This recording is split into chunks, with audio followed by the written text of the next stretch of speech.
વિદ્યાર્થી મિત્રો, ધોરણ 12 વાણિજ્ય વ્યવસ્થા અને સંચાલન પ્રકરણ 1 સંચાલનનું સ્વરૂપ અને મહત્વ. આપણે અગાઉ પ્રશ્નની અંદર જોઈ ગયા. આપણા ત્યાં ગઈકાલે વિડીયોની અંદર આપણે જે જોયું હતું સંચાલનની વિવિધ સપાટીઓ, એમાં ઉચ્ચ સપાટી, મધ્ય સપાટી અને તળ સપાટી, ત્રણ સપાટીઓ આપણે જોઈ હતી. ઉચ્ચ સપાટીની અંદર general manager, managing director, CEO એટલે કે ચીફ એક્ઝિક્યુટિવ ઓફિસર એટલે કે મુખ્ય વહીવટી અધિકારી, આવા બધા લોકોનો એમાં સમાવેશ થતો હતો. જ્યારે મધ્ય સપાટીની અંદર જે વિભાગીય અધિકારીઓ છે એમનો સમાવેશ થાય છે. જ્યારે તળ સપાટીની અંદર જોબરો, ફોરમેન તેમનો સમાવેશ થાય છે. તો આ પ્રકારે આપણે અગાઉના વિડીયોની અંદર આપણે એની આકૃતિ જોઈ ગયા હતા અને ઉચ્ચ સપાટીના કાર્યો જોઈ ગયા હતા. આજે આપણે જોઈએ મધ્ય સપાટી સંચાલન અને એના કાર્યો. પહેલા તો મધ્ય સપાટી સંચાલન એ ઉચ્ચ સપાટી અને તળ સપાટી આ બંનેને જોડતી મહત્વની એક કડી છે. એટલા માટે શું કહી શકાય તો ઉચ્ચ સપાટી અને તળ સપાટી વચ્ચેની શું છે, મહત્વની એક કડી છે. કોણ છે?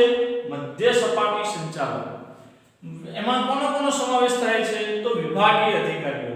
એટલે કે ઉદાહરણ તરીકે ઉત્પાદન મેનેજર છે, ખરીદ વિભાગ છે એમાં મેનેજર છે, આવી રીતે વેચાણ વિભાગ છે, જાહેરાત વિભાગ છે, આવા જે અલગ ડિપાર્ટમેન્ટ છે, આવા દરેક ડિપાર્ટમેન્ટની અંદર કોઈ એક મેનેજર હોય છે. તો આ બધાનો સમાવેશ, વિભાગીય અધિકારીઓનો સમાવેશ એ મધ્ય સપાટીમાં થાય છે. હવે મધ્ય સપાટીએ કામો શું કરવાના એને આપણે સમજીએ. તો પહેલું છે ઉચ્ચ સપાટીના અધિકારીઓ જે છે એ જનરલ મેનેજર હોય, મેનેજિંગ ડિરેક્ટર હોય, બોર્ડ ઓફ ડિરેક્ટર, આ બધા લોકો જે છે એ મધ્ય સપાટીના લોકોને કેટલીક સૂચનાઓ આપશે અને આદેશો આપશે, અને મધ્ય સપાટીના લોકો નીચે આદેશ આપે. તો ઉચ્ચ સપાટીના જે લોકો આદેશો આપે, જે સૂચનાઓ આપે, જે અધિકારી જે કે એ પ્રમાણેનું કામ કરવાનું. એટલે કે ઉચ્ચ સપાટીના હુકમો અને સૂચનાઓનું શું કરવાનું છે, એમને અમલ કરવાનો છે. પોતાના વિભાગના અંદાજપત્ર તૈયાર કરી ઉચ્ચ સપાટીને મોકલવા. ઉદાહરણ તરીકે ઉત્પાદન વિભાગ છે તો ઉત્પાદન મેનેજર છે એ પોતાના વિભાગના અંદાજપત્ર બનાવશે, પોતાના વિભાગનું અંદાજપત્ર બનાવશે. એવી રીતે ખરીદ વિભાગ છે તો ખરીદ વિભાગના અધિકારી એનું અંદાજપત્ર બનાવશે. આવા દરેક ડિપાર્ટમેન્ટ જે છે પોતાના અંદાજપત્ર બનાવશે અને એ અંદાજપત્ર કોને મોકલશે? ઉચ્ચ સપાટીમાં મોકલશે અને એમને મંજૂર કરાવશે. તો આ પ્રકારે પોતાના વિભાગના અંદાજપત્રો તૈયાર કરી અને ઉચ્ચ સપાટીને મોકલશે. તે સિદ્ધિ માટે આપણે અગાઉ જોયું કે ઉચ્ચ સપાટીના લોકો ધ્યેય નક્કી કરે છે કે આ હેતુ છે, આ એમનું કામ છે, પરંતુ વાસ્તવમાં તેને અમલ કરવાનું કામ કોણ કરે છે? મધ્ય સપાટી અને તળ સપાટી. એટલે કે ધ્યેય સિદ્ધિ માટે જરૂરી નીતિ બનાવવી પડે, કેટલાક નિયમો બનાવવા પડે, એના માટે માળખું બનાવવું પડે, માળખાની રચના કરવી પડે. આ બધું કામ કોણ કરશે? મધ્ય સપાટી કરશે. વિભાગીય પ્રવૃત્તિની અસરકારકતા વધારવી. આજે આપણે જોઈએ કે જે વિભાગીય અધિકારીઓ હોય એમને શું કરવાનું તો પોતાની કાર્યદક્ષતા અને અસરકારકતા વધે તે માટેના પગલાં લેવા પડે. એટલે કે પોતાના વિભાગની અંદર કર્મચારીઓ વ્યવસ્થિત કામ કરે અને પોતાના વિભાગની ઇમેજ સારી બને. એવું કહેવાય કે ના, ઉત્પાદન વિભાગ એકદમ ઓછા ખર્ચે ખૂબ સારું ઉત્પાદન કર્યું, ખરીદ વિભાગ એકદમ કરકસરયુક્ત ખરીદી કરી. તો આવી રીતે એમ સાદી ભાષામાં કહીએ તો દરેક ડિપાર્ટમેન્ટની વાહ થવી જોઈએ. એટલે કે એની પોતાના વિભાગની પ્રવૃત્તિ જે છે એની અસરકારકતા વધવી જોઈએ.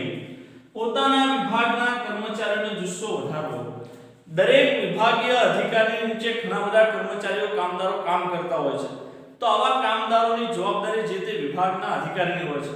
તો પોતાના વિભાગની અંદર જે કામ કરતા કર્મચારીઓની જવાબદારી બને છે કે એમનો જુસ્સો ટકાવી રાખવો. તો આવી રીતે વિભાગીય અધિકારીઓએ પોતાના વિભાગમાં કામ કરતા કર્મચારીઓનો જુસ્સો ટકાવી રાખવાનો હોય છે. અન્ય વિભાગના કર્મચારીઓ સાથે સંપર્ક રાખવાનો અને સંકલન રાખવાનું. ઉદાહરણ તરીકે ઉત્પાદન વિભાગ અને ખરીદ વિભાગ, વેચાણ વિભાગ, આ બધા વિભાગો એકબીજા સાથે જોડાયેલા છે. એકમની અંદર કેટલીક વસ્તુનું ઉત્પાદન કરવામાં આવે છે, કેટલીક વસ્તુ ખરીદી કરવામાં આવે છે અને ત્યારબાદ વસ્તુ વેચવામાં આવે છે. હવે માની લો કે ઉત્પાદન વિભાગ જે છે અને ખરીદ વિભાગ છે, તો આ બંને વિભાગો એકબીજા સાથે સંકલનમાં રહેવું પડે છે. માની લો કે જેનું ઉત્પાદન કરવાનું છે તો એના માટે કઈ કઈ વસ્તુની જરૂરિયાત રહેશે તો એ ખરીદ વિભાગને જાણ કરે છે અને ખરીદ વિભાગ એની ખરીદી કરે છે. તો આવી રીતે એકબીજા સાથે સંપર્ક રાખવાનો, સંકલન રાખવાનું, બિનજરૂરી કોઈ ખર્ચા ના થઈ જાય તો એના માટે જે વસ્તુની આવશ્યકતા હોય, જે વસ્તુની ખરીદીની જરૂરિયાત હોય તો એ ખરીદી વિભાગ જ ખરીદે. એટલે બિનજરૂરી ધંધાની અંદર વસ્તુની ખરીદી થતી નથી. એટલે સંપર્ક પણ રાખવાનો, સાથે સાથે સંકલન પણ રાખવાનું. પેટા વિભાગના કાર્ય પર ધ્યાન આપવાનું. દરેક વિભાગની અંદર પણ પેટા વિભાગ હોય છે. તો પેટા વિભાગ ઉપર પણ ધ્યાન રાખવાનું કામ જે છે એ વિભાગીય અધિકારીઓના ભાગે રહેતું હોય છે.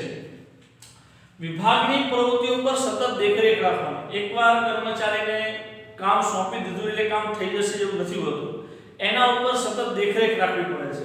સાથે સાથે ક્યાંય જરૂરિયાત લાગે તો માર્ગદર્શન આપવું પડે છે, દોરવણી આપવી પડે છે. સાથે સાથે આપણે જે કામ સોંપ્યું છે તે પ્રમાણે કામ થાય છે કે એની માહિતી મેળવવી પડે છે. અને માહિતી મેળવ્યા પછી આપણે આ માહિતી ઉચ્ચ અધિકારીઓને આપવી પડે છે. ઉચ્ચ સપાટી સંચાલનને નીતિ વિષયક નિર્ણયમાં શું થવું પડે છે? મદદરૂપ થવું પડે. ઉચ્ચ સપાટી સંચાલન જે છે એ સામાન્ય રીતે નીતિ વિષયક નિર્ણય લે છે, પણ વાસ્તવની અંદર કામ કરવાનું મધ્ય સપાટી અને તળ સપાટી હોય છે. તો ઉચ્ચ સપાટીને આપણે નીતિ વિષયક નિર્ણયની અંદર મદદરૂપ થવાનું હોય છે. તો આમ મધ્ય સપાટી સંચાલનના કાર્યો આ પ્રકારે રહેતા હોય છે.